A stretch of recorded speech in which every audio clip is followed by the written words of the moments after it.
You would love it.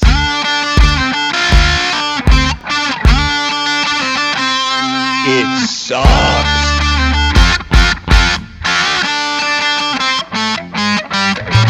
You would love it.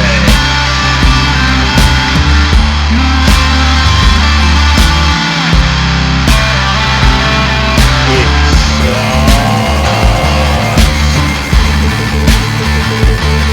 It sucks.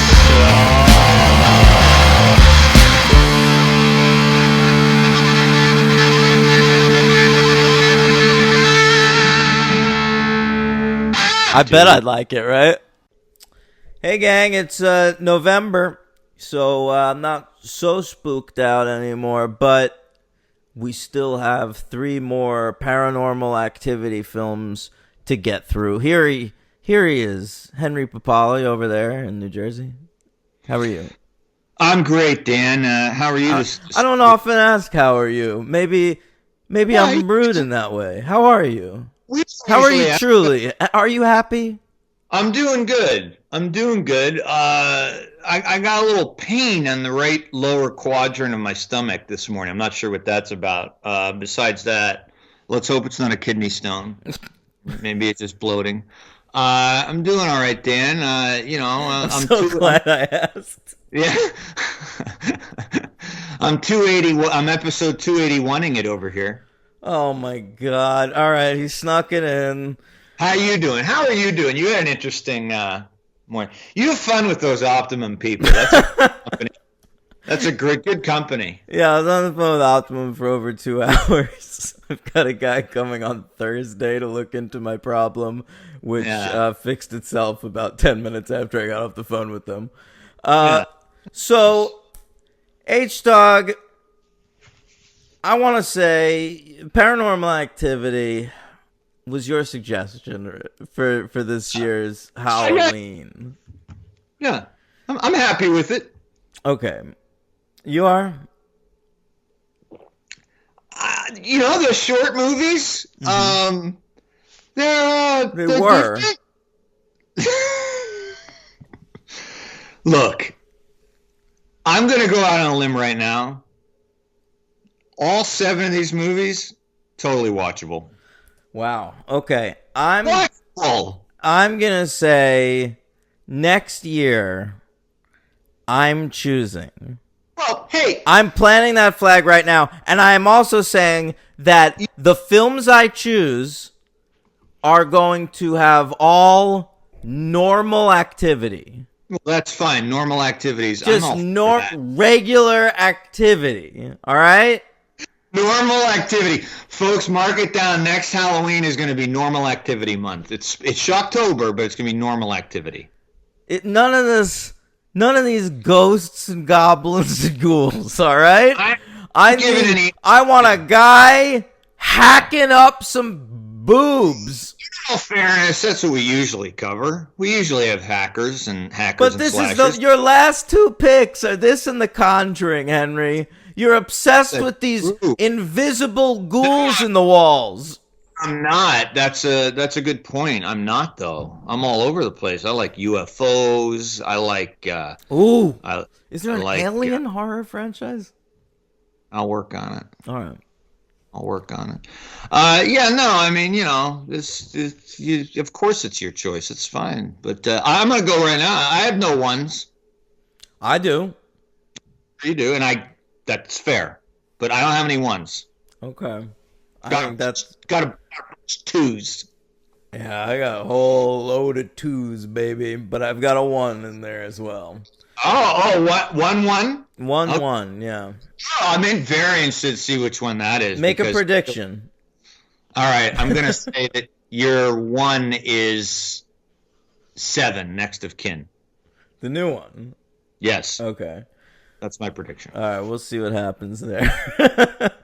Henry, we're covering today the 5th one, the marked ones. Paranormal Activity, the marked ones. Then Paranormal Activity, the Ghost Dimension.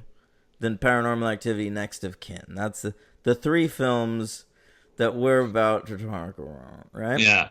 But idea to cover all three in one episode, you take the blame for that. Yeah, it was my idea for sure, but I also feel like there's very little meat on these bones to pick apart. Henry, in the meantime, though, I asked you last week to compile a list of your favorite found footage horror movies because you've watched like way more of them than like anybody I've ever met before. So you listened to me, right? I did. I did. I didn't want to be. It's not exhaustive. I put down some notable ones that I think are worth checking out, and I'll quickly go through them and tell you, this is great or this is okay, kind of thing. Okay. Fine, go for Yeah, it. it's a hard list. It's a weird list to go through. I did it through Letterboxd, but I also then had to go through Wikipedia, which of course has a page on found footage films. Yeah. And I I'm went sure through a list of all of them. Yeah, so these are the ones that I came up with that I think are must. No, some of them are must watches. Okay, let's start with the really, really good All right, you let us know which ones are those MWs. MWs. All right, first and for most, mostly at night. Mostly. Mostly Europa Report. Oh yeah, I've heard of that. Yeah, that is a phenomenal movie. It's a space movie. Oh, I'm listening. The cameras are on board of a ship that is headed to Europa, which, as I recall, I don't recall. I guess it's a star. I or something. believe that is one of the moons of Jupiter, Henry. Thank you. Right, correct. Look at you. Oh, you get me sometimes on astronomy. Not geography, but astronomy. If it's off the Earth, Dan's in. Yeah, that's right. Fuck this planet. Well, I agree. Europa Report. It's very good. It's kind of scary. It's a little unnerving, and it's just very, very brilliantly, tightly directed, and well acted. There's a couple of names in there, and by names I mean like Charlton Copley, the guy from District 9. Oh, yeah. Sure, he was a name for a moment there. Oh, by the way, shout out to South Africa. Never thought I'd say that. We're on charting there. Oh, yeah? I didn't notice that. That's 130. great. Yeah. Ooh, thank you, South Africa. Thank you. Sorry for Leo's. I had a South African professor once in college, and that is a delightful accent to listen to. Yeah, it's a toughie. I knew some South Africans in Canada a long time ago. It's a tough accent. Yeah. I like it. Europa Report, I highly recommend. I've mentioned this next movie many, many times. In terms of the horror movies, I might have to put this one first. This was something I just found, as I am wont to do. I've recommended this movie to everybody, including you, Dan. I'm going to recommend it. It's called The Borderlands, and it's an Irish movie, and it's takes place on it's one of those little secluded village towns where there's just something going on in this beaten down church, and it's just really, and the conceit of the found footage in it is handled really well, so it's like not bullshit, which is so important in these fucking things. So you actually buy that there'd be a camera there. It is terrifying, and the ending is unlike any ending of any found footage I've ever seen. It's so good, and it combines elements of so many things. I don't want to say too much, but I highly recommend The Borderlands. I think some of my buddies on Letterboxd have seen it. That one, I think, turned up on your best horror movie list. I kind of remember talking about that once before. I think it did. Yeah. Okay. Next few were pretty well known, but I still think they're great. Obviously, I almost forgot this until Dan mentioned it last week or a couple weeks ago. Cloverfield. Yeah, bro. Cloverfield was, a touchstone moment in this genre. Yeah, I mean, it's a found footage movie. I sometimes don't even think of it like that anymore. But you got T.J. Miller holding that camera, man. I wish he wouldn't have gone underwater, if you know what I'm talking about. Oh, let's talk about that director in a couple minutes. Creep with the great Mark Duplass. I didn't know that was found footage. Yes. and it's very scary. It is one of the most scary, unnerving fucking things I've ever seen. It's so good. Um, VHS is a franchise. The first installment I consider to be fantastic. The second is is okay. The third one is utter dirt pile shithole trash, unwatchable. And then they just made VHS 94, which is off the rails wacky, but 3-star worth a watch. But the first VHS, excellent viewing. Next, Dan did not care for this movie. I think he saw it. I don't know why you watched this, but I like it. That's Quarantine. Because quarantine. I figure it's probably a bunch of people trapped somewhere together. So You're right. That's why I watched it. I didn't really care for it, but not that I hated it. It wasn't like a waste of my time or anything. Somebody left it for free in the lobby of where I work, so I took the DVD for nothing. Nice. Along with Step Brothers. Ooh, what a haul. Yeah, I got like 6 things out of that.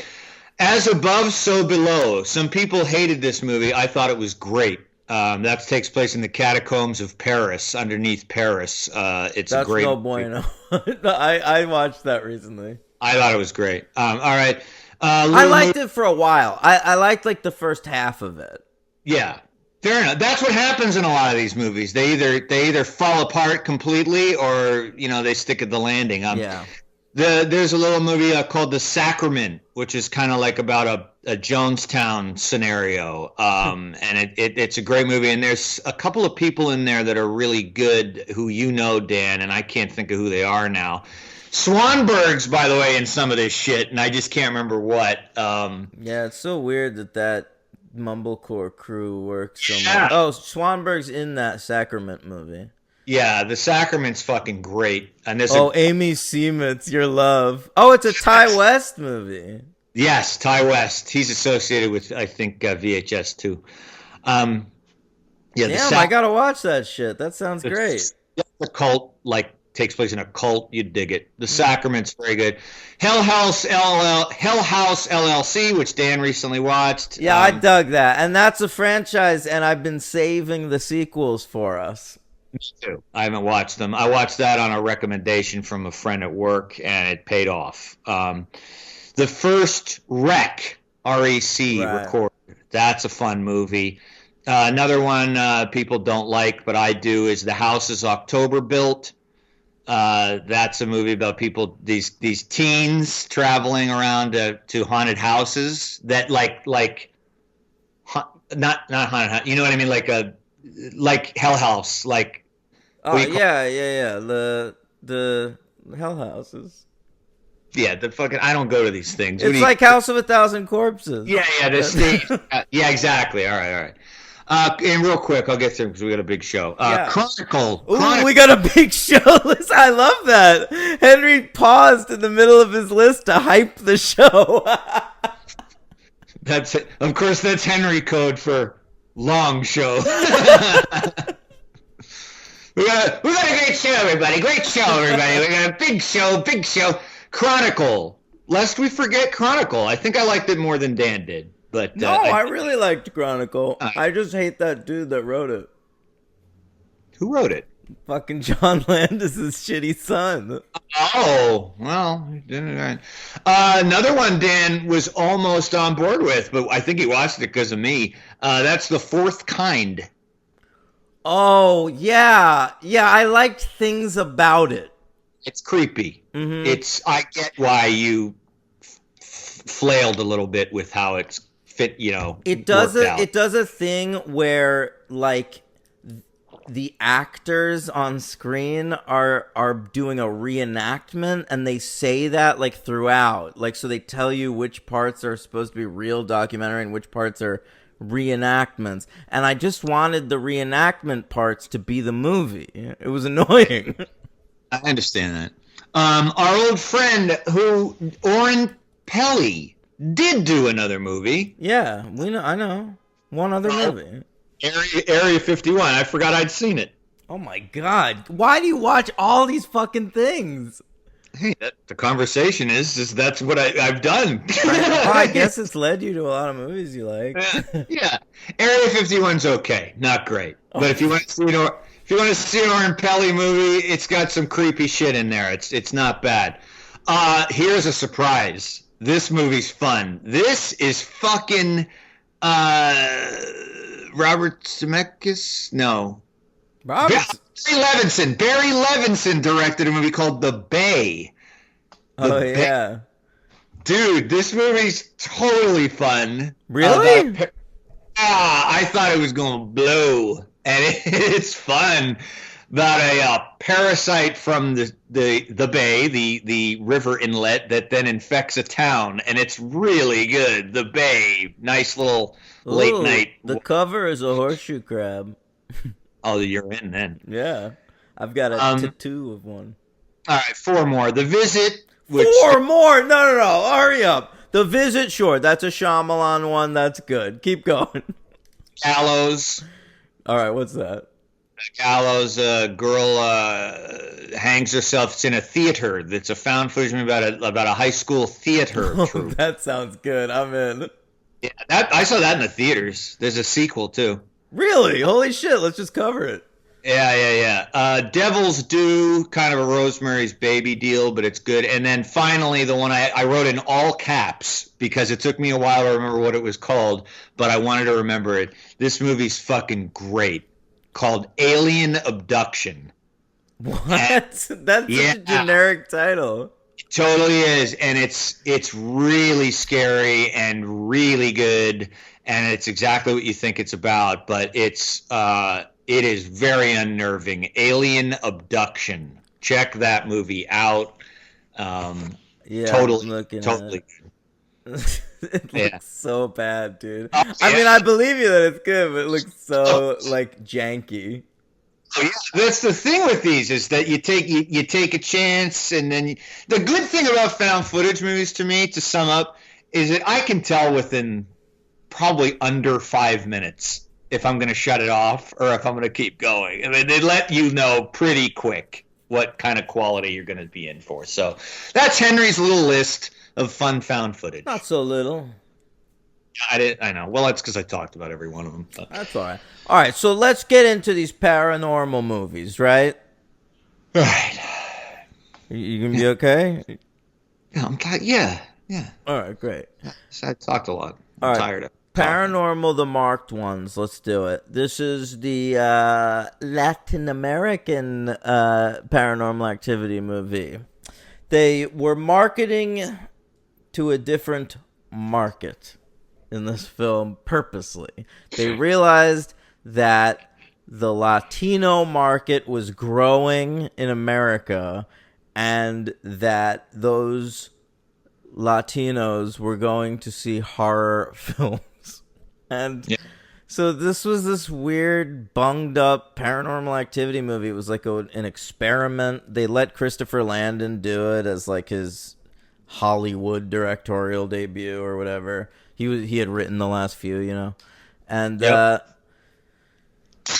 the way, Christopher Landon, do you know that he's Michael Landon's son? Get the fuck out of here. I swear to you, my mom told me this. My mom listened to the show, wondered if that name might have been connected to Michael Landon, looked it up, and apparently it is.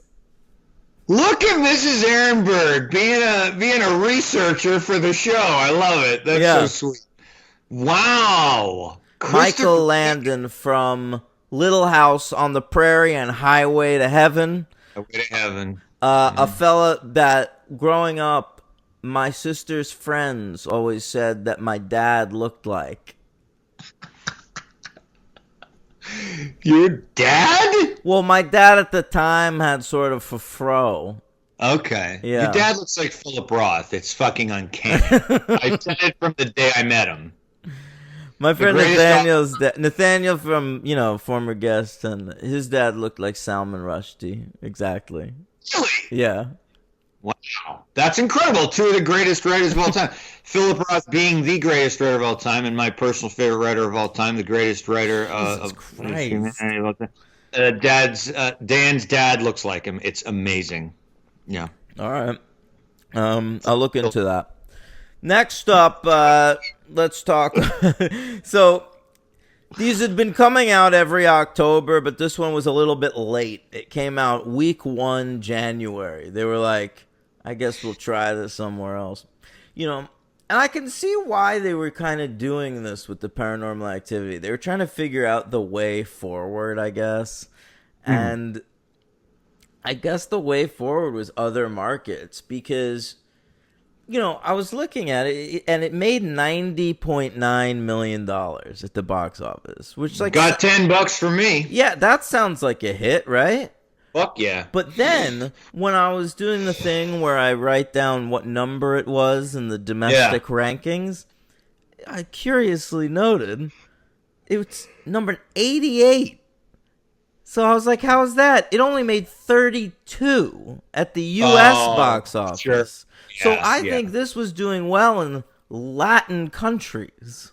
Good. Latin countries? I'm a moron. I don't know what the fuck I'm talking about. Spanish-speaking countries. Yeah, thanks. Yeah. And Portuguese-speaking countries, because I assume Brazil it probably had a big following. Brazil. It's the correct pronunciation, I think. Brazil? Yeah. Ibiza. Is Brazil considered that? Yeah, I think so. You think so? All right. Anyway, Paranormal like the marked ones. Yeah. All right. It's the best of the 3 recovering. We're spoiler so alert. Culturally sensitive. Yeah. Is it the best of the 3 recovering? Yes, it is. Yep. Okay. So January 3rd, 2014 is the eventual release date on a budget of $9.2 million. Despite this being sort of an odd offshoot of the series, it's the most expensive to date.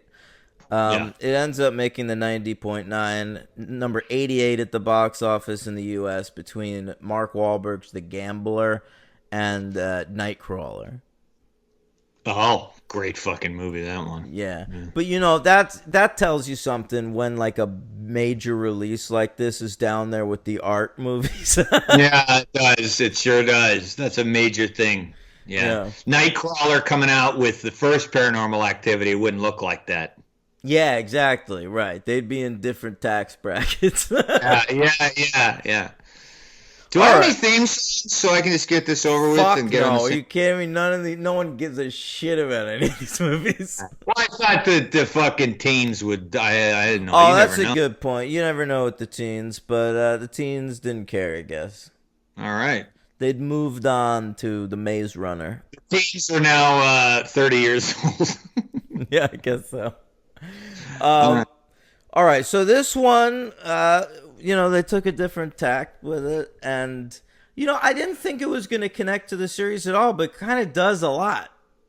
It connects a lot, and I also, despite having seen it 7 years ago when it came out, when we made fun of it for doing the Latino market thing and just kind of pandering. I actually think for us watching these all in a row, this was a refreshing change of scene immediately for me. I was like, you know what? It's nice to get out of a white person's house for a minute and go to a different neighborhood. We're outside for a lot of this movie. We're giving characters who get to talk a lot more and not just like to the camera, but with each other. Now we're giving some dudes, Let's get some bros in there. That's some real bros. Yeah, they're really bros. Yeah. I found it like, okay, this is actually a good time for a change of pace here. It was a nice, especially after 4, which I was not a fan of. So yeah, I wasn't either. And this felt like a better way forward for the franchise to me too. And it has it. Just to get right into it. I mean, it's got. I think the biggest stereotype in it. There's 2 massive stereotypes in it that I felt. Which were, of course, some of the neighbors and cousins were gang members, and the older women were just like in Paranormal Activity two, the older women were religious.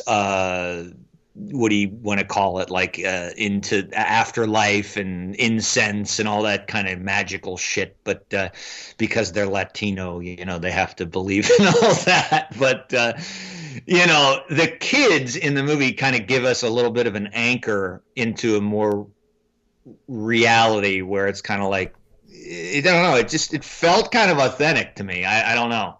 I don't know. I don't know. I wasn't thinking about that stuff too hard, to be honest. I mean, that's good. I just latched onto it, but because Yeah, it was so. it definitely is nice to have a different segment of society, like as opposed to these Yeah. fucking boring suburban nuclear families we've been watching for the last couple movies. But yeah, so this one it's Jesse Arista. He's our guy, right? Yeah. Yeah. I thought he acquitted himself nicely. I thought all the actors were quite good. I didn't really think there was a dud in the bunch. I liked Hector. I liked Marisol. I liked the sister who's not in it a lot, Yvette. Yeah, I guess. Really, all you needed were three. the three. Yeah, and that's important. And the three are good. They're like a little mystery machine, right? Like a little Scooby Doo crew here. Yeah, they are. They are. Yeah, Jorge Diaz plays Hector. Hector? I love Hector. It's always Hector. Of Um, course. he's the comic relief. Yeah, Right? yeah, he is, and he's good. Yeah, Do you like him flipping that sign? that was funny. Yeah. Andrew Jacobs, though, I thought I'm a little surprised that kid. I don't know the lead. I thought he was very good. I don't see him really showing up in anything else, but he's kind of like he's got like a presence. He's a good looking guy. He's got like I don't know. I figured maybe he'd get something after this. I don't know. It's tough to tell, man. It's a different style of acting. Yeah. Some of these guys that can pop in these found footage movies maybe won't be able to audition super well. I remember those Blair Witch guys having a hard time after that movie. Yeah, I don't. I mean, I haven't seen that movie in a long time. I don't remember. Or did they pop a little in Yeah, that? a few of them did. The comic relief guy ended up doing some mumblecore. He's like Good. the second guy in Hump Day. It's like Mark Duplass Oh, and him. right. But like I remember after that movie, like the girl was like pegged to be a big name. I still remember her name, Heather Donahue. That's right. That's right. Nothing happened for Yeah, her. nothing happened, man. I hope she's got a nice family or something these days. I hope she's got any. Well, no, she doesn't have any residuals. It was I just made hope for 10. she's happy day to day, money or not. Probably is. I'm sure she's fine. Yeah, I hope so. All right, and then the girl Marisol, she's the love interest for our main fella, right? Yeah, yeah. She's right. good. I even like the two girls they pick up at the party. I thought like they were convincing, like not terrible. They could have been throwaway junk actors, and I even thought they were decent. And can you walk me through the plot of this movie a little bit? Because it was like 2 Paranormal Activities ago for me, and I've only seen it the once. I watched it Wednesday. Oh my god. I'll do my best. We're idiots. Yeah, well, we had a lot to get through. So basically, it starts at like a high school graduation. So the three main characters are graduating high school, and they know that there's a weird woman who lives in one of the apartments Anna. below them, I remember that. which looks, by the way, exactly like the apartment complex in First Karate Kid. I thought of that. I fucking thought of that, and I was like, this Anna woman is like the Marble Rye girl from Seinfeld, Yeah, they're in Oxnard, California, and Ventura County. I don't remember where Cobra Kai takes place. Sarah, where does it? Whatever. I don't remember where it takes place. Sausalito. I don't know, Kelly. Anyway, Sausalito. Sausalito. Yeah. Reseda. That's where it takes place in Nice. Karate Kid. Reseda. I'm from Reseda. Oh yeah, you're right. You're very Said like good, three- Henry. Yeah, he says it like 300 times. All right, so they're about to celebrate a nice summer, but they kind of get obsessed with this woman named Anna, who everyone thinks is a witch. I'm reading this right off Wikipedia, and That's fine. Anna gets murdered. They hear weird sounds throughout. They keep hearing weird shit because they can. It's one of those apartment complexes It's not where they can that fucking weird. You know, everyone's a fucking nosy Nelly in these movies. Like, Dan has lived in apartments for a long time. I lived in apartments for most of my life, and you hear through vents all the time. I was just on the toilet this morning, and there was an incessant, regular banging coming from under me the entire time. I didn't even think about it. No. The creepiest thing that ever happened to me, and I'm going to say this right now, and I don't even know if Dan knows this. Do I need to tell that story about me being on the toilet? Why not? All right, keep going. I'm used to it. Maybe the listeners don't want to hear it. How dare you? Mind. I'm so used to it. I'm not gross. No, I didn't say it. Hey, we shared a toilet for a fucking year. Oh, that's true. We're comfortable with that. Yeah, right, yeah. Go ahead. Look, if anyone needed a reason to investigate somebody, it was me. In 2005, 2006, I remember the year, when I lived in the Bronx, my first apartment in New York, my then girlfriend, all right, we heard 2 nights in a row a blood-curdling scream. Like, I mean, you may have heard this story. A scream, a woman scream like she was literally like out of one of these movies, like she's seen a ghost or she's being chased by a demon, okay? So, and it's like a periodic thing. It would be like every 20 seconds. And I'd be looking at my girl, I'd be like, what the fuck? And it was upstairs. And we were just like, this is crazy, right? So I went up. Because I thought something was wrong. Go up? I thought something was wrong. It sounded like she was being beaten or something. You know what? She was probably auditioning for a horror movie or some shit. Well, I went up. I was worried. So I went up. I knocked on the door. I banged on the door. No answer. Wouldn't answer. No screaming. No sounds. Nothing. I'm like, okay, this is fucking weird. Oh my God, it was a bird. Right. So hold on. So I go downstairs, nothing more for the rest of the night. So I'm like, okay, it's probably just some crazy shit. Next night, happens again. All right, this time, like, this is fucking nuts. I go back up, I bang on the door, I tell my girlfriend, I said, call the super. He was a friend of ours. We loved our super. He was a good guy. He comes over, and she opens the door, and it's this pale, skinny white woman. Yeah. Nobody else in the apartment, and my super's like, what's going on in there?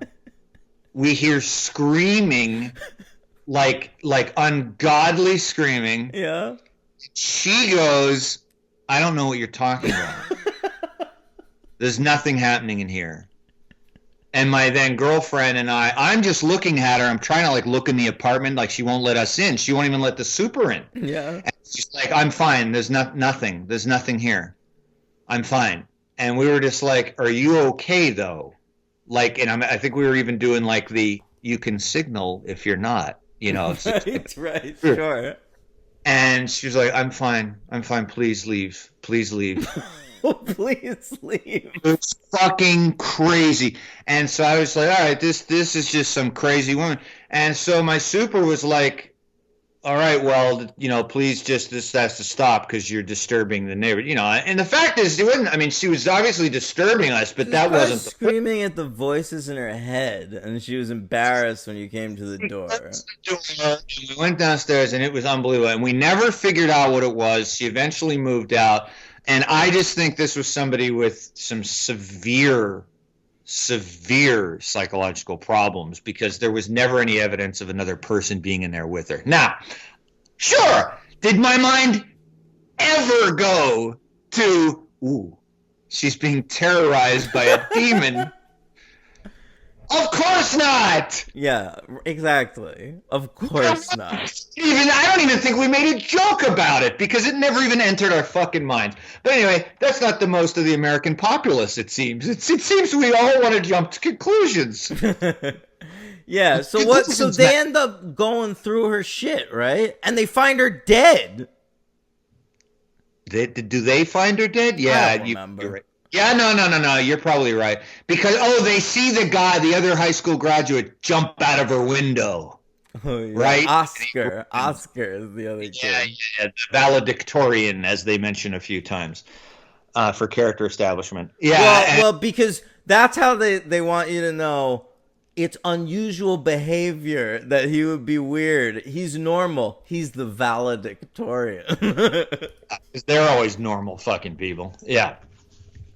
Who was the valedictorian in your high school? Do you remember their name? Not. I remember mine. I got the fuck out of that high school faster than as if they yelled fire. I didn't. I was gone. Shout out to Stephanie Hung if you're out there. You. Yeah. Look at this guy. All right. So anyway, they go in. Jesse and Hector go inside. They find some weird shit. Right. They find VHS tapes. Oh, it's the box. So it's immediately connected to the previous movies. No, they do a good job because it's not like beating you over the head with it, but you know you're connected. So. No, I know, but my problem is more with the marketing than anything else. Like Paramount at the time stressed that this was an offshoot rather than a sequel to the previous movies. And while that is on some level true, it is also a direct sequel to the previous 4 movies. Yeah. No. It is. I was actually, in terms of story, towards the end, I was actually happy that it was because I think that's some of the best moments. Some of the most original shit in the movie happened as a throwback thing. But. You were just happy fucking Katie Featherston showed up again. Not like that. Was she in this one or was it the next one? Yeah. He watches the whole murder. He watches her kill Mika. Yeah, what is the deal with we start delving into time travel in these two? We're just mentioning it already in 5. We're time traveling. We're I don't know what we're doing, but you know. I didn't mind. I thought it was wild. I'm not into it. You know, once they started bringing up time travel, my brain just shut off. Like, I'm not going to pay attention to this. Well, I wasn't trying to figure it out because they give you an excuse right away. It's not fucking Primer where you're like trying to mathematically figure out time travel. It's fucking ghosts. So I was like, okay, it's just whatever. I mean, I'm not, you know what I mean? I'm not sitting there going, how's this happening? You know, whatever. I love that as a justification. It's fucking ghosts. Yeah, it works. You don't have to come up with anything. It's not like Back to the Future where you're like, ooh, that's wild. That's really thought out. Yeah. So I don't know. All this kind of weird shit I think it could have used a little more thought. Really? Yeah. Oscar gets basically possessed by the demon. I assume it's. I think I recall. Is it Toby still? It is Toby. We're still on Toby. Yeah, Toby Jones, and Oscar gets possessed by him. He has enough strength left in him to warn Jesse that he is going to be possessed. He is possessed, and he needs to kill himself. Oh, yeah, I was thankful for that because it gave us, the audience, exposition. It's true. Yeah. And we for the firstborn explanation. We got why these guys were targeted because it's always that firstborn shit. Yeah, and this coven has apparently spread to many places. However, they do. Oh, and they bring back Allie from Paranormal Activity 2 because Hector. Oh, that's right. He goes to meet her in the park, and so we get some more exposition. By the way, the cameras in this movie are totally fucking incidental. He like buys one at a pawn shop randomly at the beginning of the movie, and like.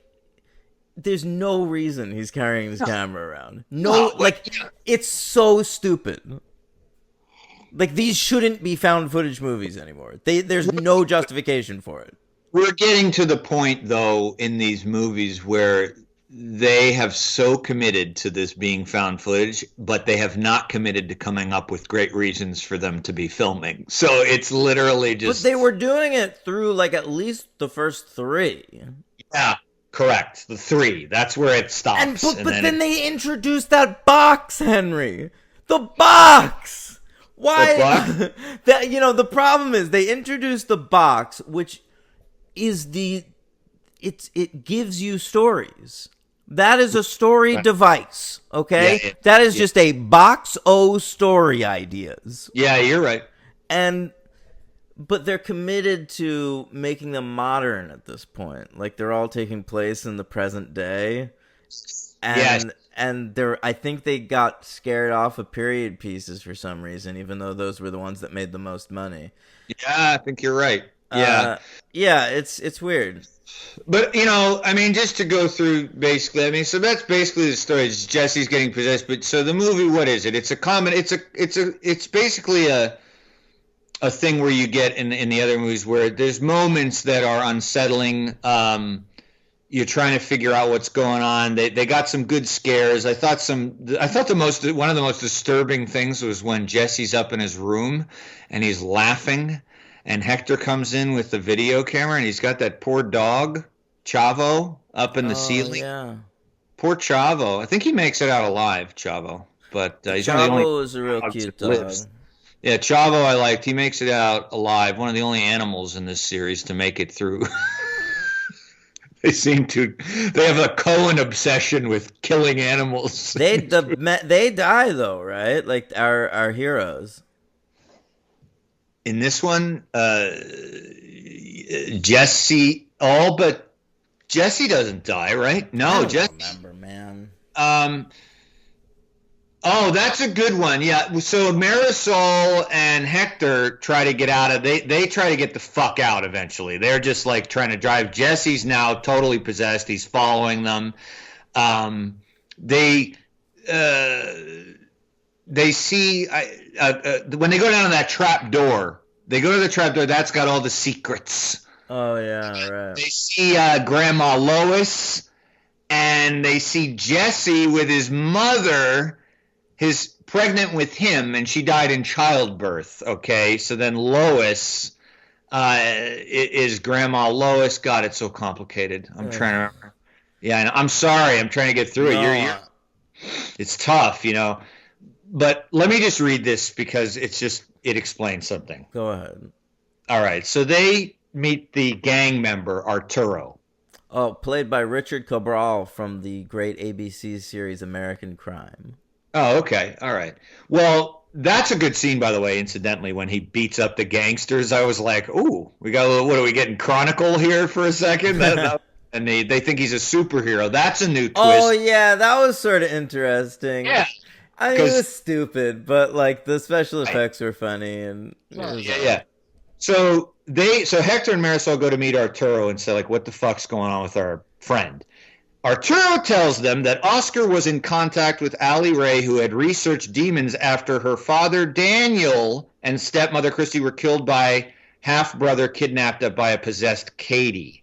So they meet with Allie. Allie tells them that Jesse's been marked, right. Thus the marked by ones. by the worldwide coven of witches called the Midwives, brainwashing women to give up their firstborn sons to create an army of possessed young men.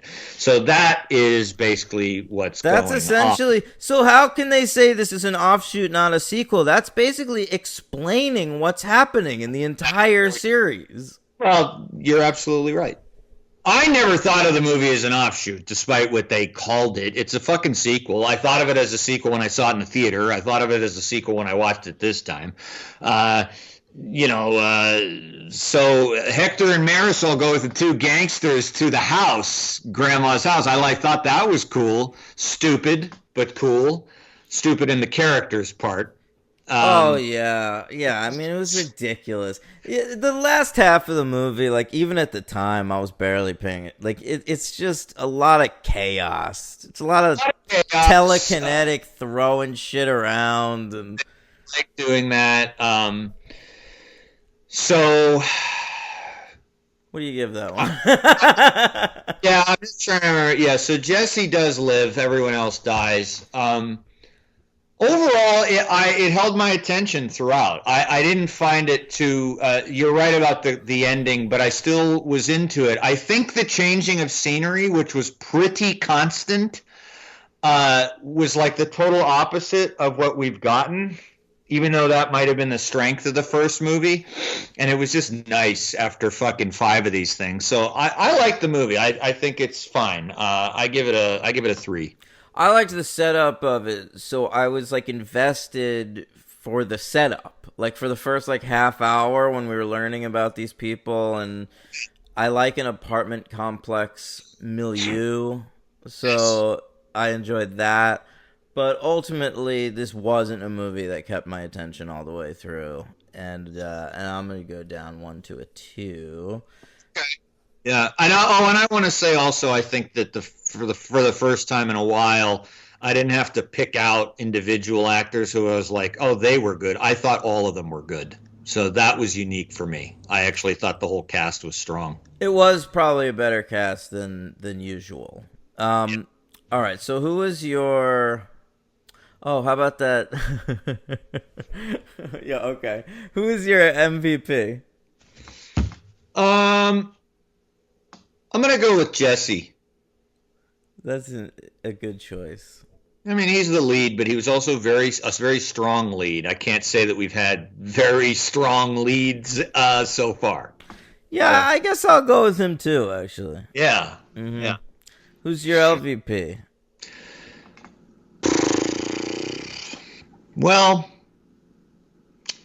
I don't know. That's I mean, I liked Hector. Poor guy gets picked on a lot.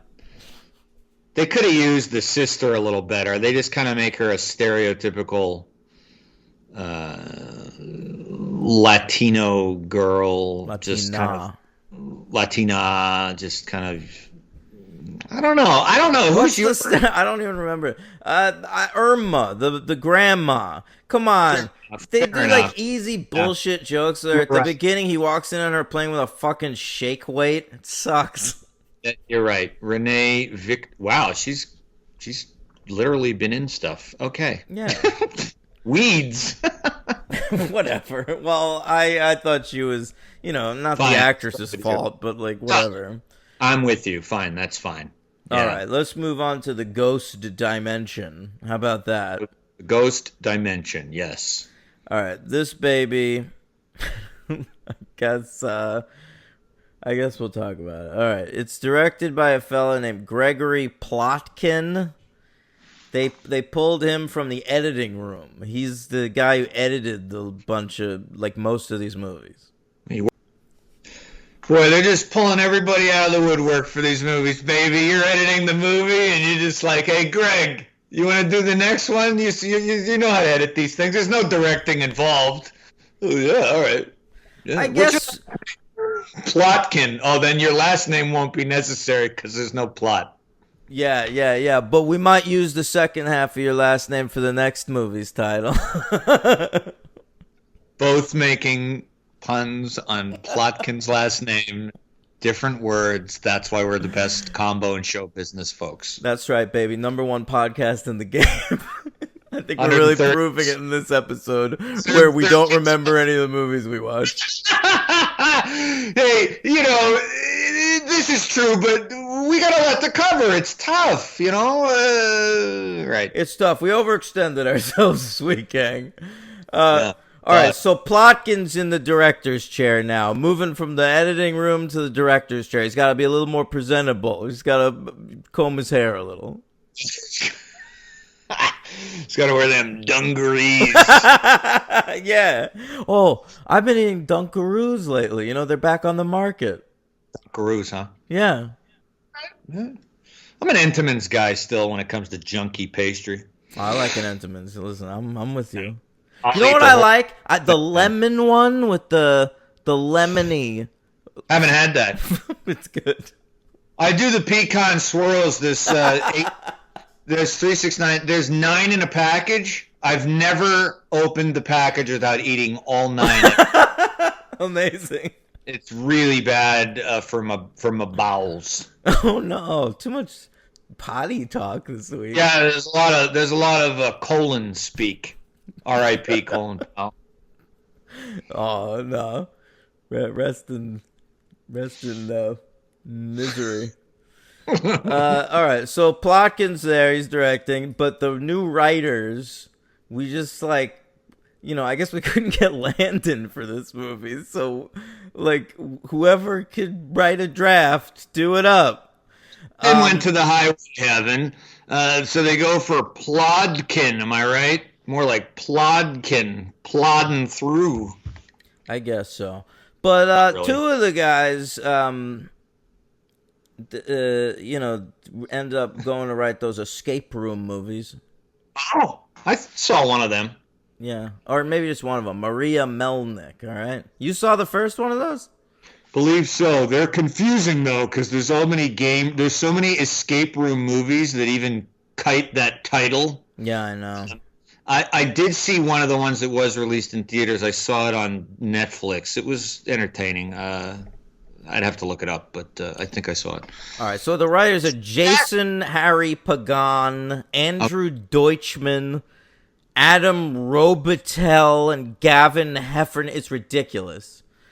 So the thing comes out October 23rd, 2015. It had a budget of $10 million. Again, the most expensive. It was promoted as being the final Paranormal Activity movie, explicitly. Wow, explicitly. By the way, I just want to point out, did you realize that this editor, Gregory Plotkin, has been editing major shit his whole life? Yeah, he's a professional editor. He's been around a long time.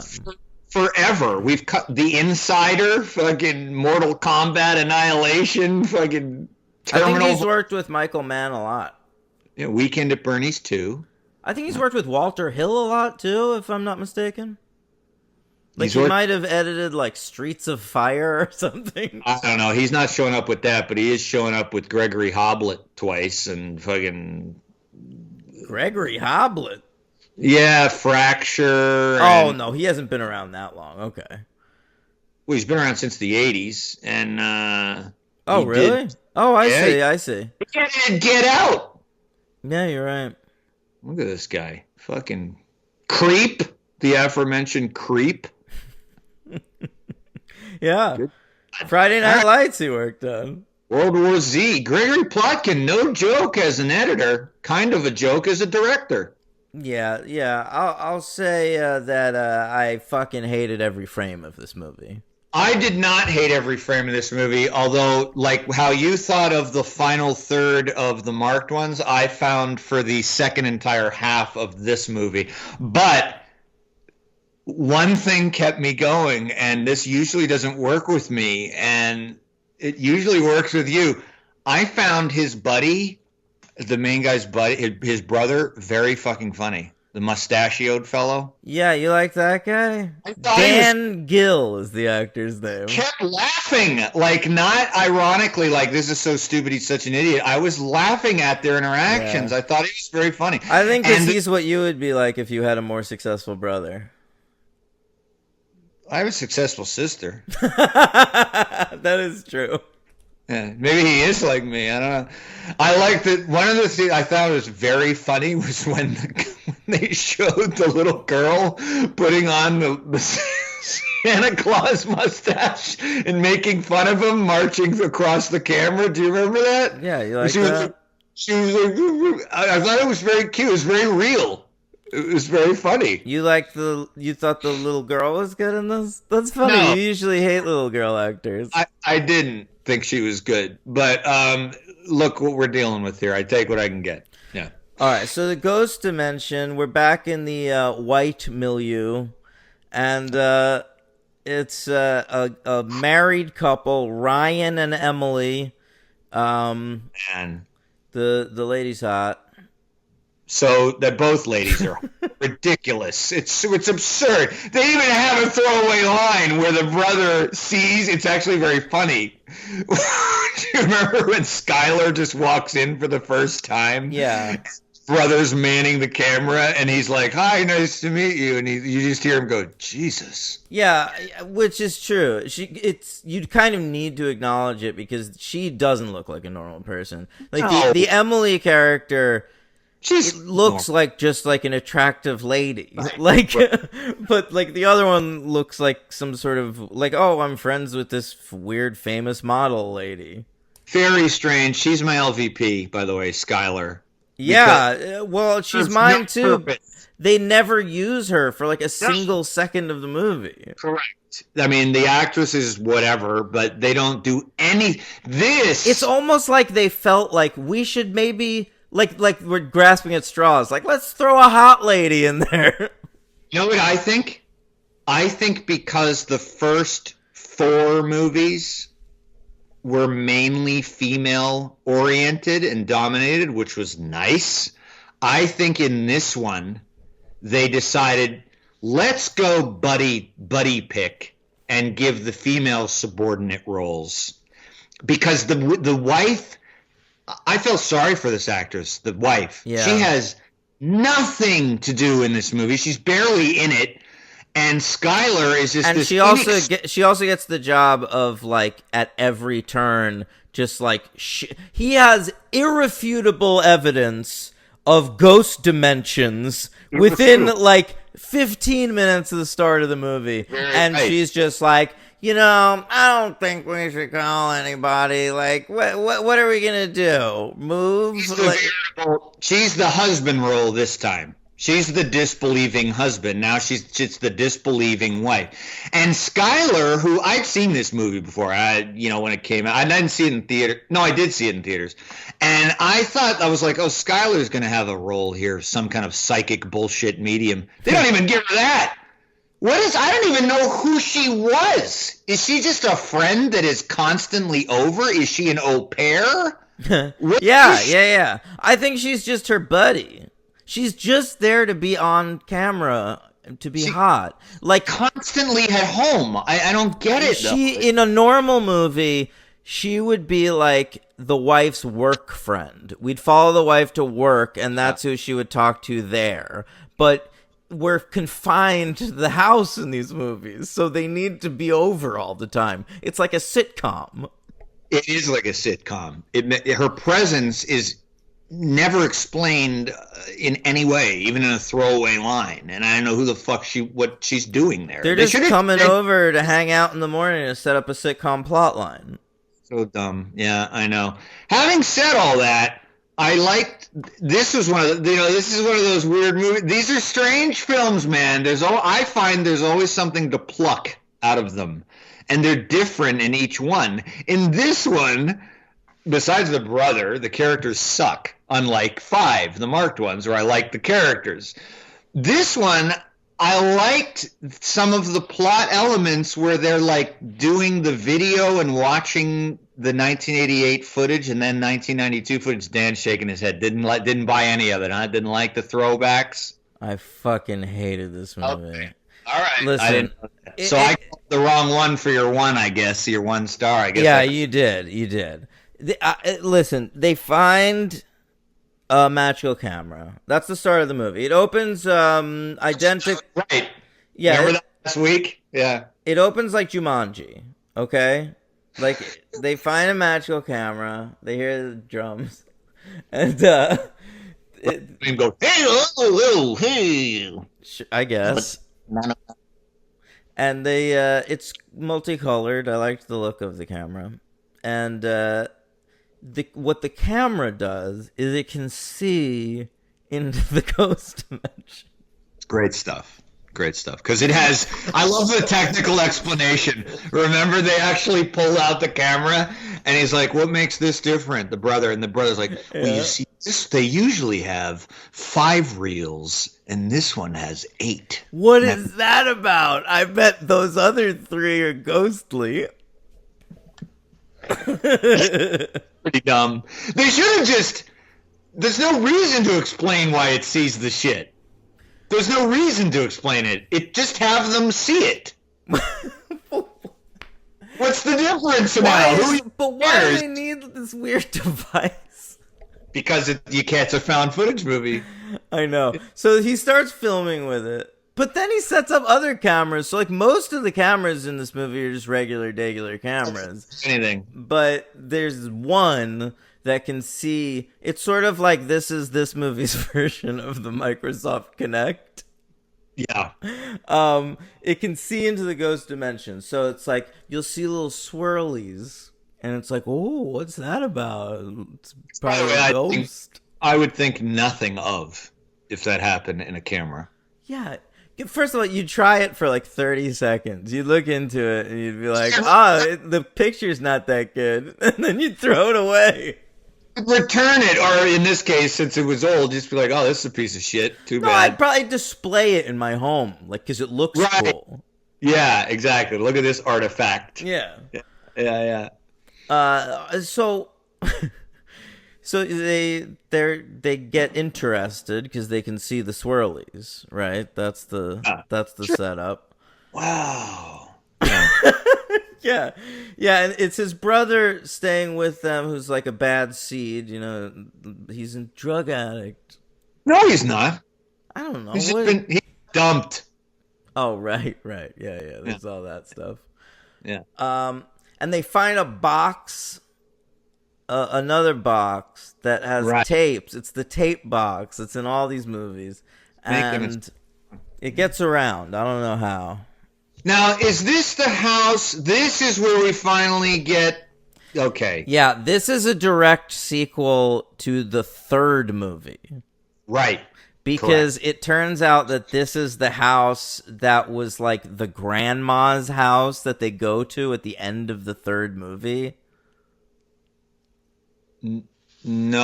Oh, I'm wrong? I don't think it's the grandma's house. I think it's Katie and Christy's parents' house, the hot 80s mom in Paranormal Activity 3. It's that house because they burned... Were you relating to the brother so hard when he was going on about her shoulders in the tape? A little bit. I did laugh at that. That was funny. It was very funny. Yeah, that was the best part of the whole movie, I think. It's hysterical. Oh my God, it was hysterical.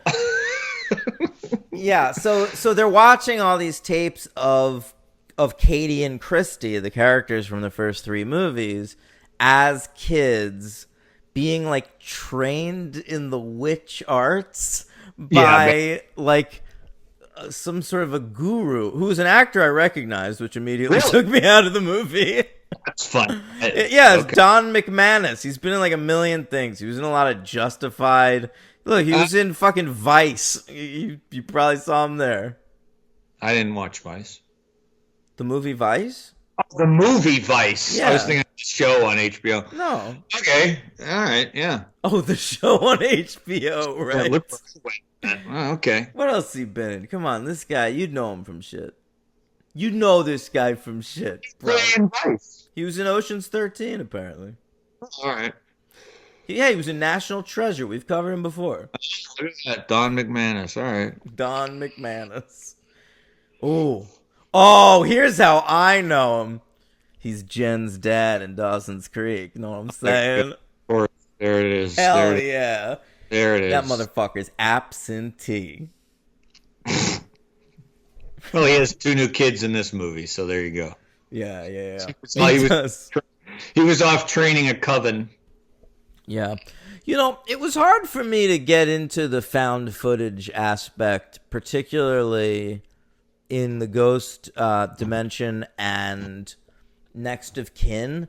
And I think it's because there's so much reliance on special effects in the found footage. Like, so I don't know. I like getting invested in found footage and mockumentary stuff, and I like the illusion that it's actually being filmed before me like a documentary, to the point where I used to buy The Office, like the seasons of The Office, on DVD long after I had a Blu-ray player, because on DVD the picture was slightly muddier.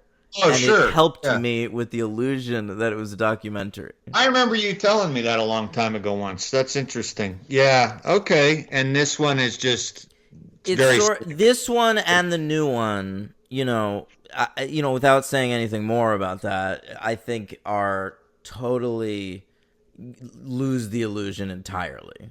well. The seventh, yeah, the last one really strains credulity of any kind of found footage thing. But this one, I was still. There's a magical camera in this one.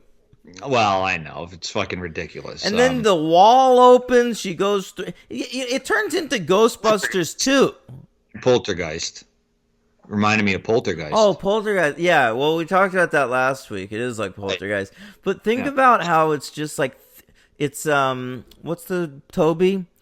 Toby is trying to lure this girl into the wall, and it reminded me of like the river of slime a little bit. It looked like that.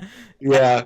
And He of Poltergeist because it kept saying Carol Ann come into the light. That shit in like 2 and 3. yeah, right. The other side. Yeah. And but I get the river of slime, sure. Yeah. Is Oscar. And also like to me like it's Vigo. Toby is just Vigo. Little Vigo. Yeah, he's a little bit of Vigo. You do get to see Toby in finally, which is another thing which was strange leading into 7, but that's okay. I guess we learned something different. But Toby finally takes form. Human form. Right, or demon form. If humans look like that, I don't know. No, he's demon at first, but then he's human at the very, very end. The very, very end, he's got legs, right? But he still looks like a demon, right? We only see the legs. Okay, I thought we saw his crazy fucking. What's the guy in Harry Potter that Ray Fiennes plays? Voldemort. Looks like Voldemort, yeah. Well, he's not fat, We were gonna rip on him for his weight last week because we assumed because of the name Toby. Not a fat. No, but maybe too skinny. Remember, I said Tobys are usually too fat or too skinny, like Tobey Maguire. Tobey Maguire. Yeah. Yeah. I also noticed that this Toby, despite being male, spells his name with an I. Well, there's a reason for that we find out in 7. What's the name? If you did any deep digging or even mild, shallow sand sweeping. Guess I didn't. The Book of Tobit from the Torah. They come up with that. What are you talking about? That's what they say at the end. If you look at the wiki, what, they go Jewish at the end of this thing? At the credit, well, Old Testament. So Christian, Jewish, whatever the fuck. Remember, I had to learn that shit too. Sure. The book of So the end of 7. I was just looking at the credit, in the wiki credits, like who are these actors, blah, blah, blah, blah, blah. And it credits the fucking demon in 7 as Tobit, or Toby, Tobi, from the Book of Tobit, which is led to Asmodeus, the demon that is actually in one of the books. It's fucking ridiculous. Kill me. They needed to spend more time thinking about the characters in this franchise and less time thinking about the convoluted bullshit mythology that makes no sense whatsoever, and that you can only slightly marginally advance each movie because you're confined to one location the entire fucking time because you've committed so hardcore to this found footage concept. It is a franchise that simply does not work. Ooh. Major declaration. Yeah. Yeah. The thing is that that's what happens here is that you start with the first one not knowing anything, and it's so much better. And then the more explanations that go along don't help. It's better with a change of scenery, like in 5, or another aspect of the first story, like in 2 and 3. But once we're into this 4, 6, and 7, and I don't know. I don't know. It's time to go. I felt like crawling through the wall into another dimension just to escape these movies. Yeah. I mean, You know what? I think this is something I wanted to read. This is my main point I wanted to mention. I wanted to mention this last week too, but I wanted to see if it carried through, and it does. This is one of my major problems with this as a franchise, not as an individual movie and not even taken singularly. Every single one of these movies is so unrelentingly grim. There is never any happy resolution. I don't care about that. Like, look, let me finish. Let me finish. Sorry. Go ahead. No, it's okay. It's okay. For me, like horror movies, sometimes, and maybe half the time, probably less than half the time, they end in a grim way. So we don't get a happy. That's just fine. That's part of what it is. But every single one of these movies, the demon wins. So you're always in here knowing that you're going to have a bad outcome for the protagonist, even if you don't even like them or care about them that much. So it becomes, watching these all in a row, for me, just got like, oh my God, can we have one movie where like we win? Where we like get the better of the demon, and I kind of thought in 6 that might happen. And it's just too much. It's like it's possession. The demon always wins. It's like downer central constantly, and it's just that's my piece. It's make a compelling point. It's an unusually grim series. I did notice, like, I didn't even think about that until the new movie, Next of Kin. The spoilers for the new movie, if you haven't seen it, like, we are going to talk a lot about that movie coming up. But the protagonists of that movie survive. For now, correct. And, right. And so, you're right. But I only noticed it because I was like, oh, that hasn't happened before. Right. You're right on that point. They make it out. The two main people make it out of that movie. But the main demon in that movie, who is not, I don't fucking remember if it's Toby or a new demon. That guy gets out and he's gonna wreak havoc in the world. I think they did a thing where if fans of the series want it to be Toby, it can be. Yeah. And but they can promote it as not being connected to the other movies. That's right. We're dealing with, like, Toby got Paramount ever going halfway with everything, ever not committing, ever doing nothing to full potential. Yeah. By the way, this new movie on Paramount Plus, their new streaming service. I gave Henry my password. He wasn't even able to sign in and watch it. And also, the only other one available was 4. They literally, when you search Paranormal Activity on Paramount Plus, the 3 things that come up are Paranormal Activity 4, this new movie, and a documentary, a feature-length documentary about the first movie, which you can't even watch on this streaming service. Holy shit. Wow. What a janky-ass platform that is. Go fuck yourselves, Paramount. Give up. Burn it down and start over from scratch. Dump it in the well hole in the church in 7. Yeah, that bullshit CGI well that just looked like a digital effect to me from second one.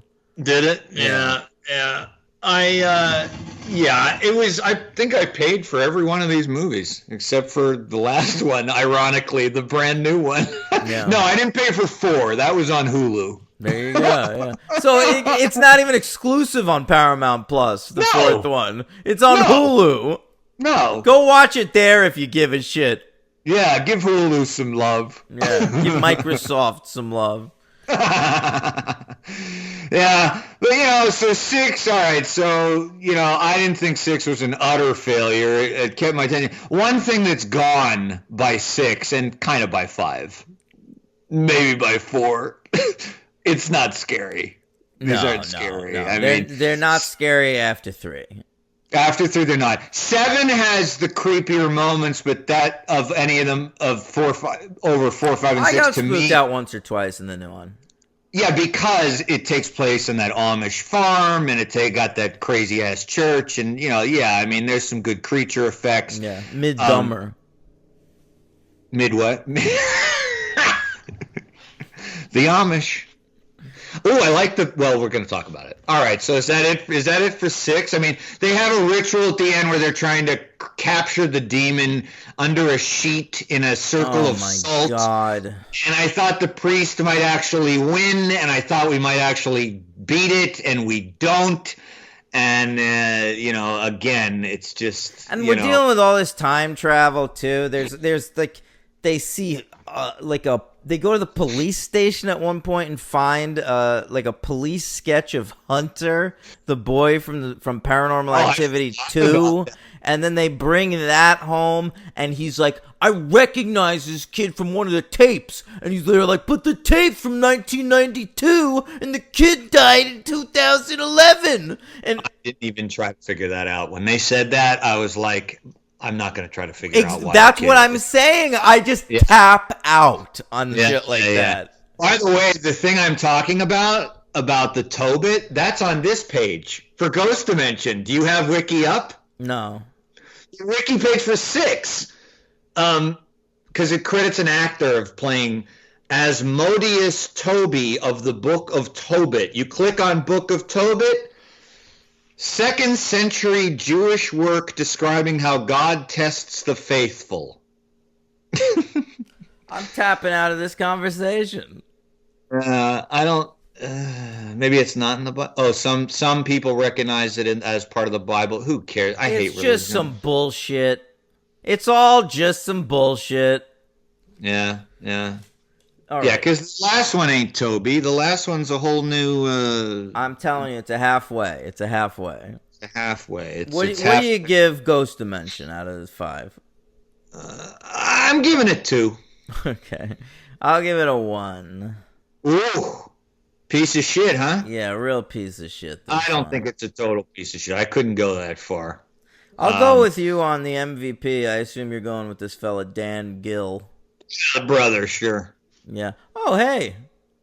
The daughter was in Big Little Lies. The little kid in this? Yeah. So you went 2 on 5, 1 on 6. All right, and I went 3 and 2. So I'm a little more generous on these.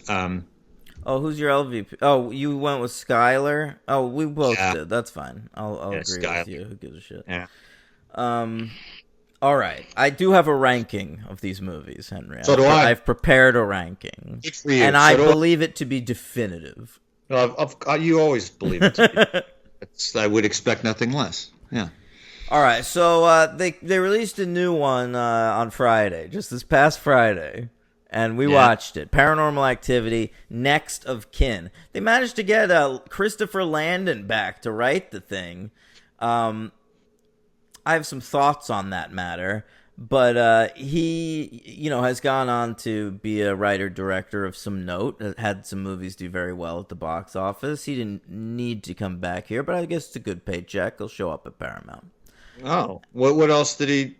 Oh, okay, right. I see what you're saying. Because I thought for a second I thought you were talking about Eubank. No, Eubank I wasn't familiar with, but I did.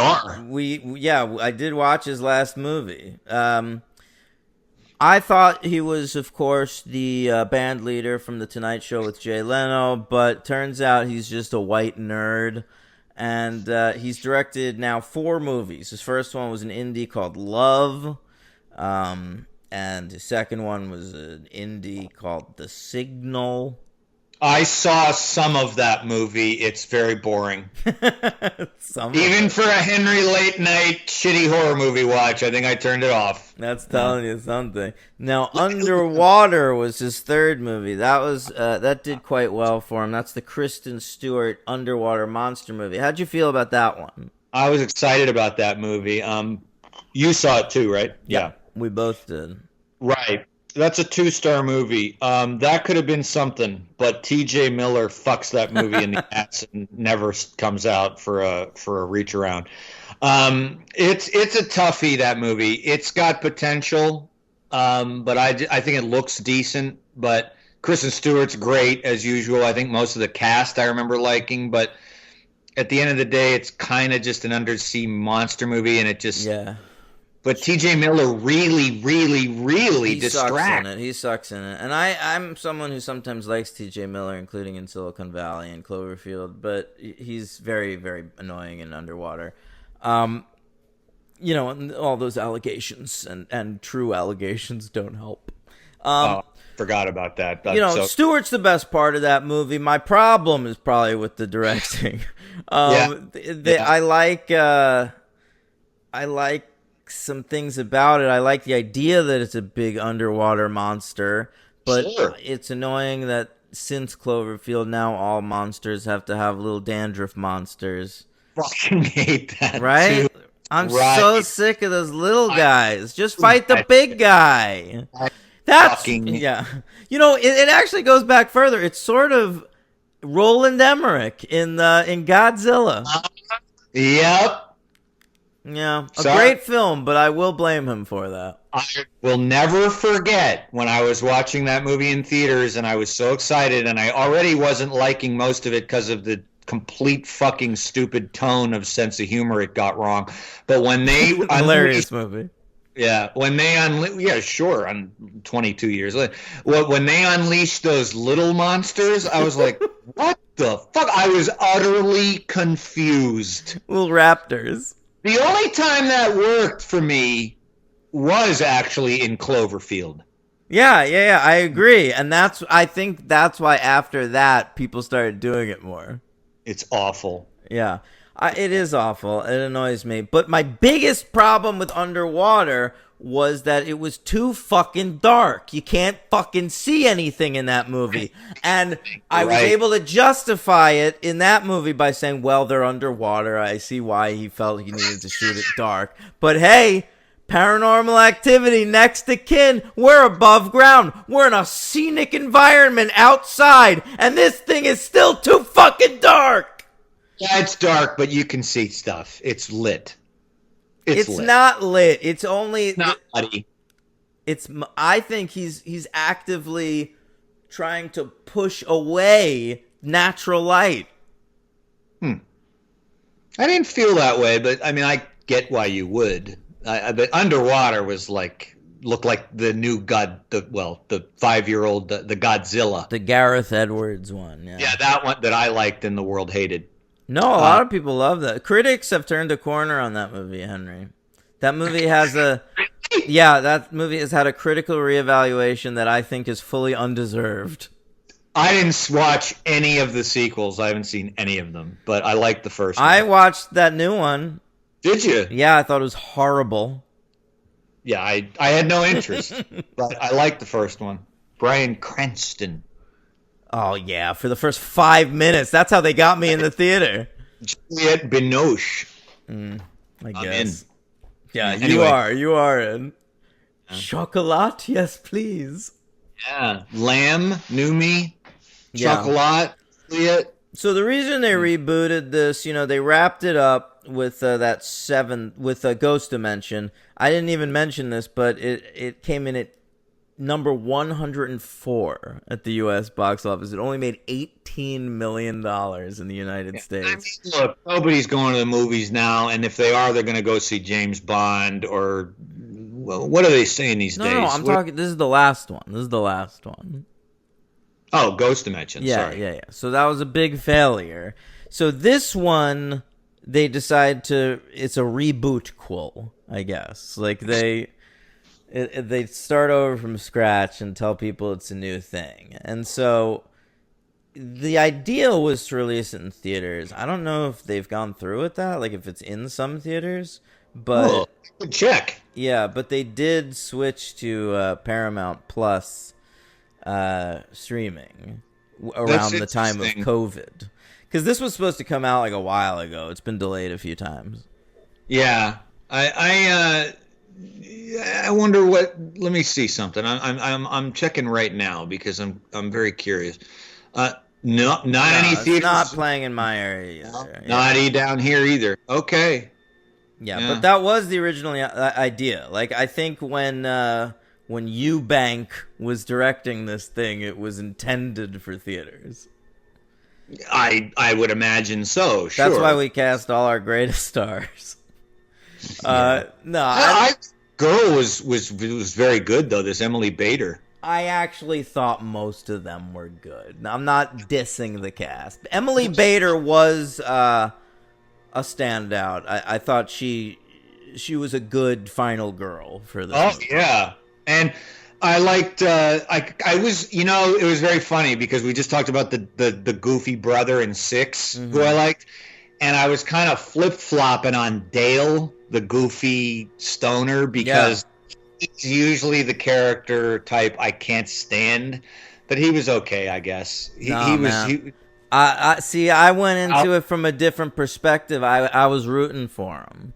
Okay, no, I get it. Sure. Dan Lippert is the actor portraying this character, and he's a great improviser. He's been around a long time. He does a lot of character work for the Comedy Bang Bang podcast. My favorite character he does is a version of NBA great Bill Walton. That is one of the funniest fucking things I've ever heard in my life. Oh, that's got to be really funny. Yeah. All right. No, Dale was fun. Dale, when he dressed up like an Amish guy, that was pretty funny. It was all right. Yeah, so, like, watching this movie, I was rooting for him because I wanted Dan Lippert to pop, because I always root for these guys to, like, become bigger names and stuff. And I think he did to some extent. I think he had some moments where he added a little bit of some off-kilter comedy. I think if they would have maybe let him improvise rather than reading the script would have been better, because some of the lines he has to say are not very funny, and they're supposed to be funny.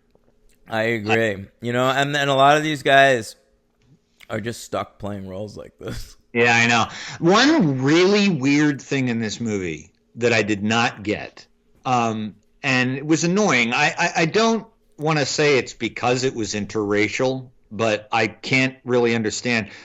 This movie does not commit in any way that the actor who plays Chris, Roland Buck III, who's Emily Bader's boyfriend, or what are they? Like, oh, you're saying, yeah. Like, what are we doing? What kind of relationship is this? The way they talk to each other is like they're platonic friends, but then it's clearly obvious they're a couple, the way they and there's no affection, they don't kiss, it's so weird. Yeah, I guess I didn't really think about it. I did. I thought it was glaring because when you only have 3 characters and one's the goofy buddy, I'm like, well, what are these two doing? They are clearly supposed to be a couple.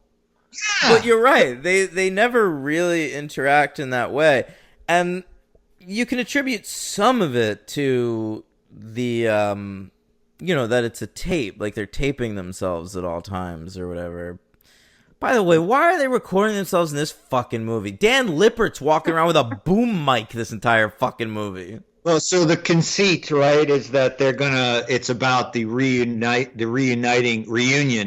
of her. Yeah, wow. Sorry. I'm cold. I feel like neither of us are great this morning. I know. Well, I'm intimidated when we have 3 movies to cover because I'm trying to I don't know how to pace it. That's a technical term for you listeners, pacing. Yeah. For us guys. Write that one down. Yeah, my hands are frozen. I can't. Anyway, totally lost my train of thought. Whatever. So they I like the beginning of the movie, kind of like the setup. They do sort of like this dude shows up in her life. This sort of blonde kid who's Amish, and he's the corn style, very scary looking. Yeah, it's about a reunion of her with her original family. Yeah, that's why they're documenting it. Yes. So, this kid's on his Rumspringa or whatever. Hilarious, love that. And I first learned about that on My Name Is Earl. Oh, I've known about that shit for a long time. I don't know why. Probably because I lived in Pennsylvania and there's huge Yeah, that makes Amish sense. communities there. Yeah. So, boy, I love the Amish. Witness, great film. Yeah. Yeah. Yeah. I thought about Witness during this movie. I think my sister and my mom are way into the Amish. Like they read a lot of books about Amish people and watch like a reality show maybe about them. So there's a documentary. I don't remember what it's called. It got a lot of play a few years ago about the what do you call it? I don't know what the exact word Ram. What did you call it? Rumspringa. Yeah, that's terrifying. It's like really scary. It's a documentary. It's just like about their kind of the cultish nature of the entire thing. But I mean, I always generally thought they were like a peaceful people.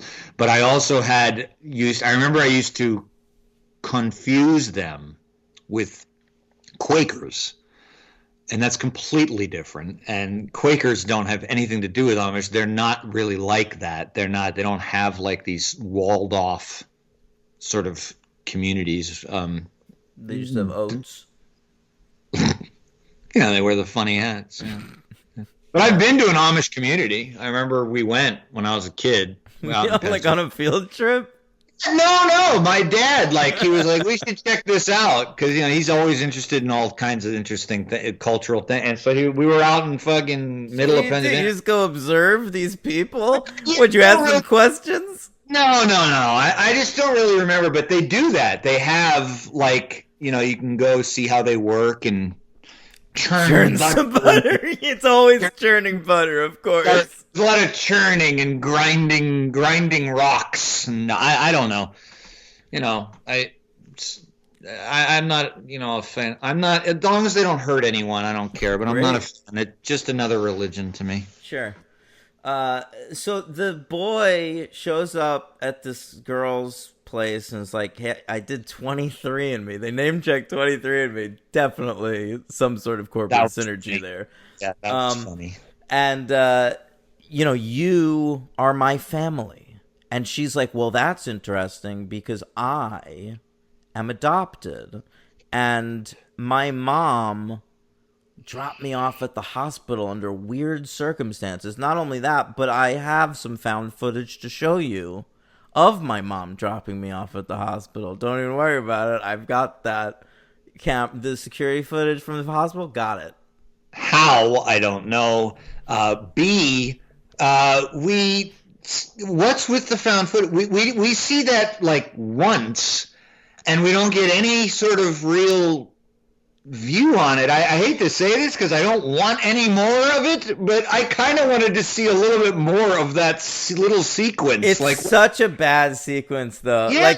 Like the mom in the video, like frantically walks into the hospital with the baby and like looks around, and the girl's like, "Why is she looking around? It's like she's scared." I didn't see that she looked scared. That was my first thought. And it's like, what the fuck are you talking? Of Yeah. course, she'd be looking around. Right. She's got a baby. She's dropping it. Right, that's what I thought instantly. I was like, I didn't think she. I mean, she looked scared because she's doing something highly unethical and illegal. But I didn't think she looked like there were people looking for her. It's so fucking ham-fisted, man. And And she doesn't escape.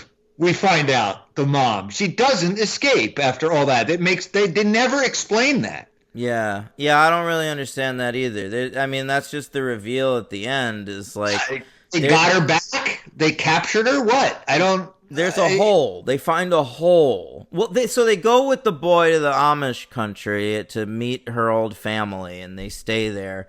I don't understand why they let them stay there. I don't understand why they let them stay there with a camera, which I'm pretty sure is not okay in Amish country. Not. They say it's not okay. They also don't really ever address the fact, even though it's told to you, that Jacob, by the way, who's very good. I like that guy, the old guy, Jacob.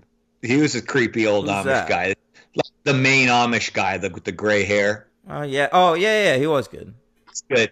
So he's Emily Bader's grandfather because he says in passing in his little interview, she was my daughter. Oh yeah, and he's like, she was wild And that was okay when she was a little girl, but when she grew up, it was not okay because she was slutting around.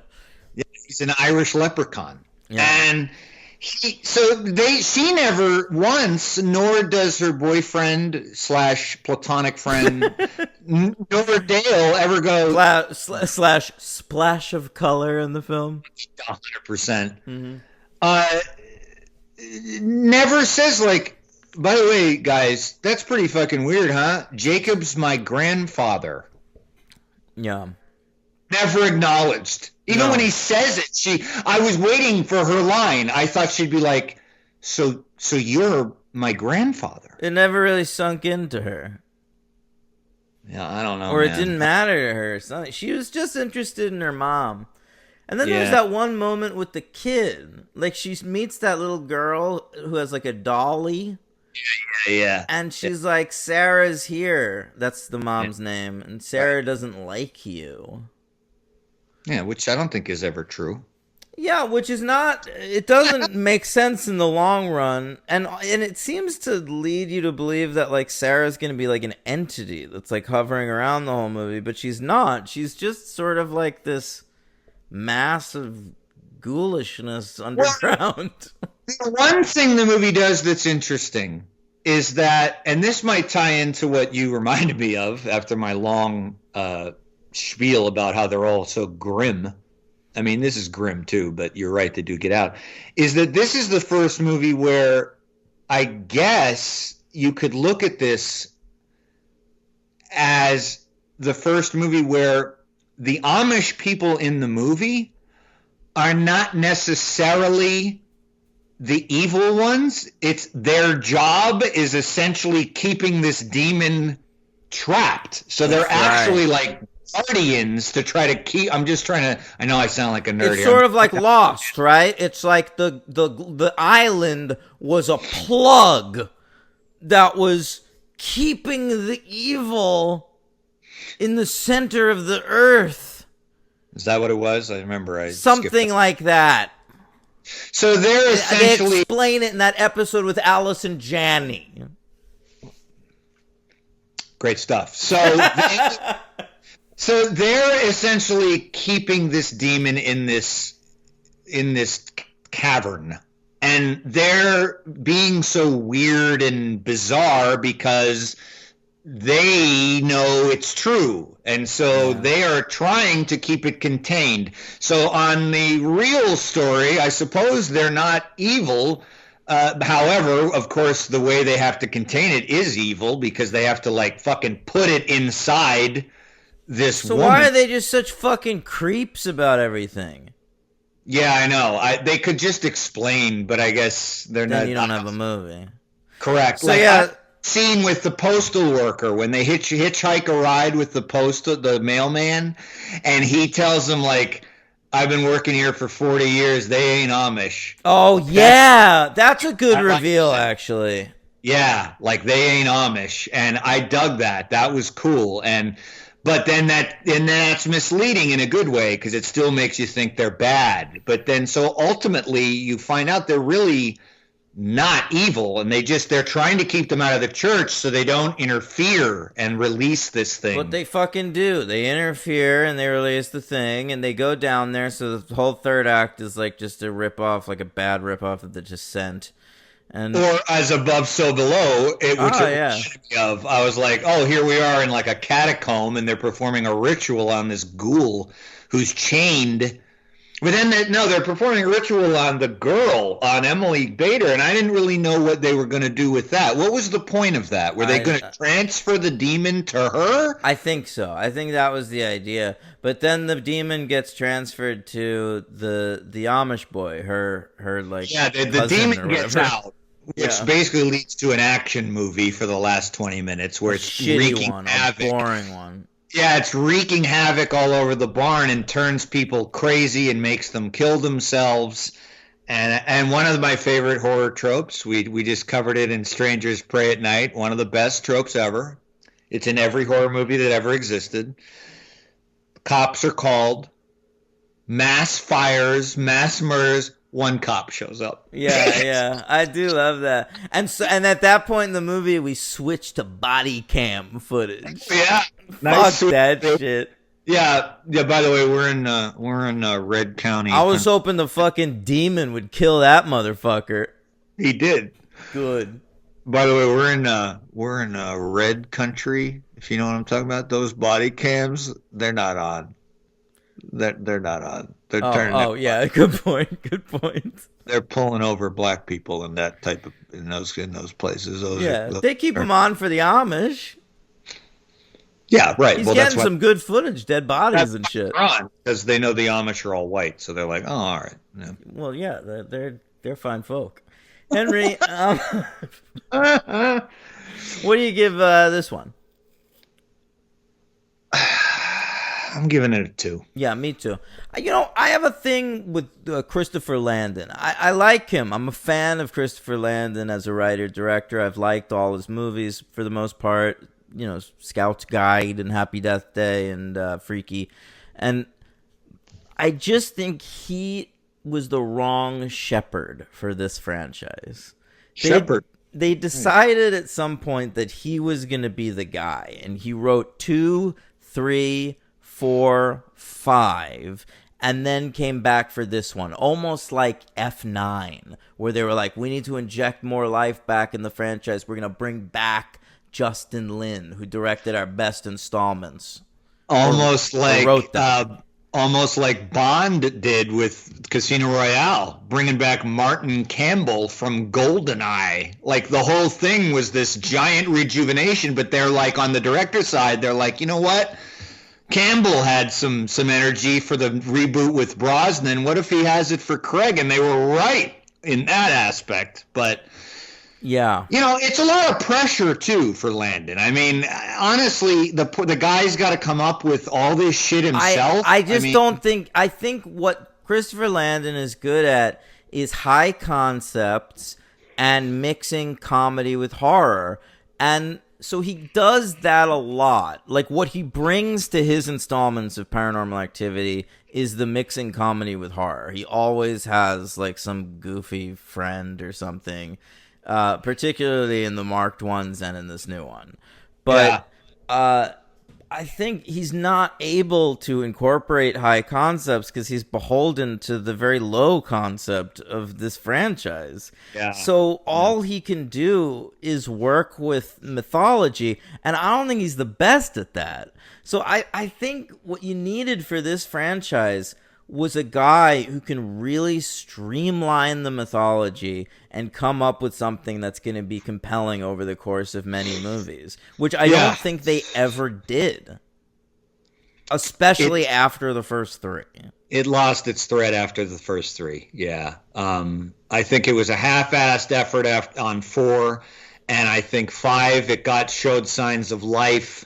6 just went batshit, and then 7, they're desperately trying. I mean, I think they're gonna keep going. What do you do after this, though? Like, do you want to see a sequel, like with the demon from this movie? Is that interesting? Well, they will though, because he gets up, he leaves. They have a sequel ready to go if they want one. I mean, they set it up.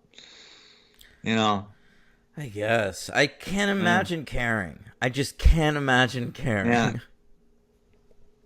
You never know, man. All right. Who knows? I give this one a 2 as well, Henry. Who's your MVP? Yeah. I'm going to go with the lead again, Emily Bader. I thought she was solid. They're finding good leads for some of these movies.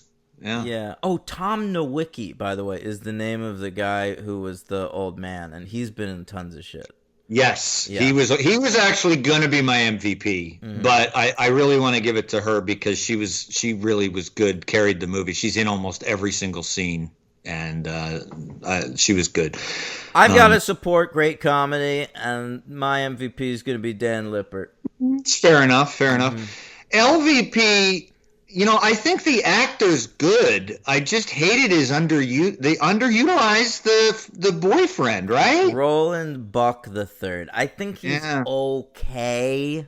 The performance is fine, but I don't think he ever had an opportunity to do much with it. No, It really is like a nothing for a movie where there's really only 3 characters being followed.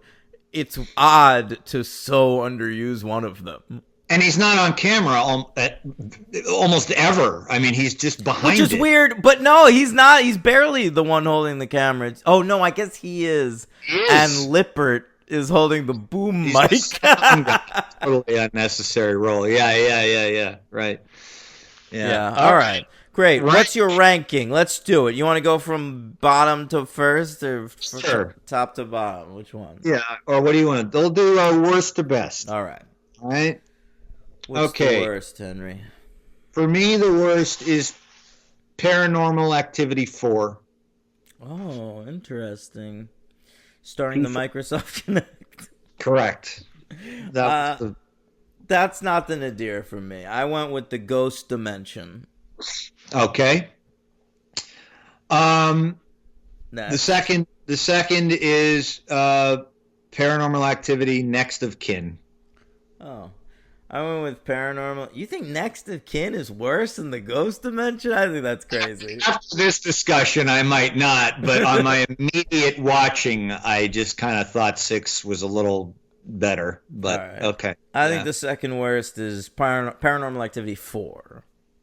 Okay, so we both hold that in pretty low regard. Right after Next of Kin, or tied with it, as of this discussion, is Paranormal Activity, The Ghost Dimension, 6. Okay, and that's where I put Next of Kin. All right, so we're 4, 7, 6 in whatever order there, basically. So far. Okay.